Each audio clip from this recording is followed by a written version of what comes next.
gravitational potential energy. This is affected by the object's mass and its height above the Earth's surface. The equation for GDP is mass times gravity times height.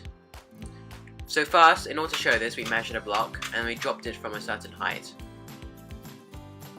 This represented the GPE. And on the board you can find the velocity, and in order to turn this into kinetic energy equation. As you use this to match and strikes the matchbox, two chemicals react with each other, creating a lot of heat, setting the match on fire.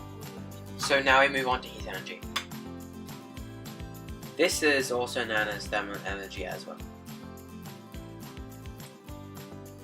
So this can be transferred through 3 different methods. Firstly, we're going to see conduction. So in this instance there is a saucepan showing with heat underneath from the stove. This heat is transferred up through the solid in the saucepan to the person's hand that's holding the handle. So yeah, so the heat is through the material or object. This is conduction. So now we're going to move on to convection. This can be shown by a kettle being heated up and the denser hot air moving up while the cooler cold air moving down. So lastly we're going to move on to radiation. From this instance we have a cup of coffee or tea. So all the hot objects give out thermal radiation, which is also called infrared radiation. So normally the hotter the object is, the more infrared radiation it emits. From this instance it's from the tea. An insulator such as the jacket can slow down the rate of heat transfer by preventing either conduction, convection or radiation. In this case, tinfoil is a good heat insulator because it can reflect radiation. For instance, when it's wrapped around an object, the air is trapped, and trapped air is a good insulator against convection as well.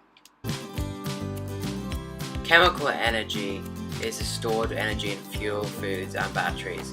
In this case, the chemical energy is turned from heat and sound energy and light energy by being burned by inward. Elastic potential energy. In this case we're demonstrating one of Hooke's laws.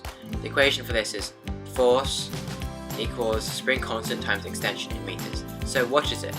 It is the force you put into an object is relative to the distance it stretches. So for example we have, as Mikhail stretches the balloon to different lengths, work is done on the elastic object when it changes shape and stores as elastic potential energy.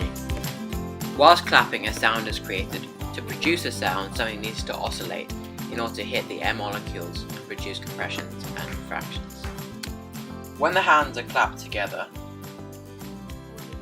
it's converted into different energy. Now the kinetic energy is converted into sound energy and heat energy, which is wasted in this case. The heat from the sun here is also known as radiant energy. This comes in waves. It's, yeah.